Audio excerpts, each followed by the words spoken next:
নির্দেশ দিয়ে যাচ্ছে ইউনো সাহেব এবং ওসি সাহেব বলতে কই। আচ্ছা, তারপরে সার্কেল এসপি আছে। এটা যদি হয় মানে একেবারে দুর্নীতির মামলা দিতে হবে যে করে তার বিরুদ্ধে এবং পিআইওর বিরুদ্ধে। পিআইওর বিরুদ্ধে এই জন্যই দিতে হবে কারণ পিআইওর দায়িত্ব হলো কোনো হাসলে হবে না, কিন্তু দেখো চাকরি খুলে আমি কিন্তু বাড়ি পাঠাই দেবো। এখানে যদি মানে দুর্নীতি হয়, it is your duty to ensure যেখানে ঠিকমতো হচ্ছে কিনা, প্রথম কথা। দ্বিতীয় কথা হলো যে তোমাদের এই ঘামের মূল্য দ্রুত দেওয়ার ব্যবস্থা করো। এবং 2, আর এখানে দখলে আমাদের ওই যে দলীয় প্রতিনিধি কিছু আছে তাদেরকে ডেকে নেব। সবাই থাকলে হবে না, এখানে মানে ওই মাস্টার রোলটা ডেলি করতে হবে যে কতজন কাজ করলো, কতজন টাকা পাবে। এমন আমি কিন্তু আজকে কিন্তু আমি বলবো যেখানে যদি ঠিক মতো কাজ নয় আজকে বলবো না, কাজ না হলে আমি কিন্তু আর আমাদের তরফ থেকে কিন্তু কিছু গোয়েন্দা লাগাই রাখবো। কেমন? আর এখানে ইউনো সাহেব, ওসি সাহেব এই খালের কিন্তু আপনারা সব মানে ই করবেন আর কি। দ্বিতীয় কথা হচ্ছে যে এই মাটি খালের পাড়ে থাকবে এবং 50% কাজ করবে লেবাররা,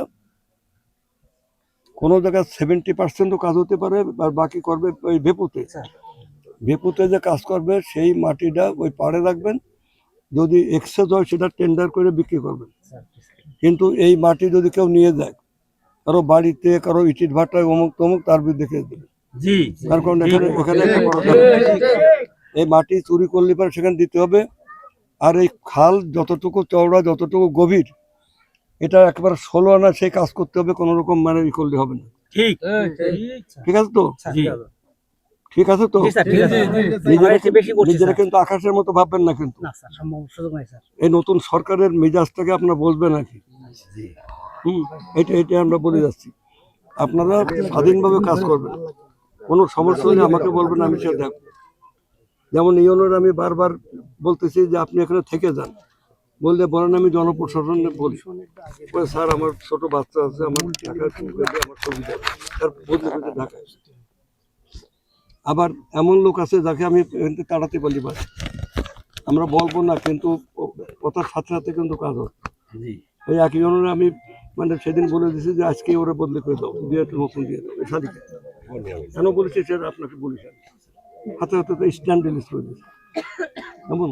আর যে কটারে বলেছে খুলনা ডিভিশন নেটে ওখান দেন, ওরা ওখানে দেন, সবগুলো দিয়ে দিয়েছে। অর্থাৎ আমার বক্তব্য হলো যে আমরা কোনো পাওয়ার মিসইউজ করতে চাইনি, কিন্তু দুর্নীতিবাজ সে অফিসারই হোক আর সে জনপ্রতিনিধি হোক, তাদের ইয়ে নেই। আর এখানে সে মেম্বার আসলো না কেন?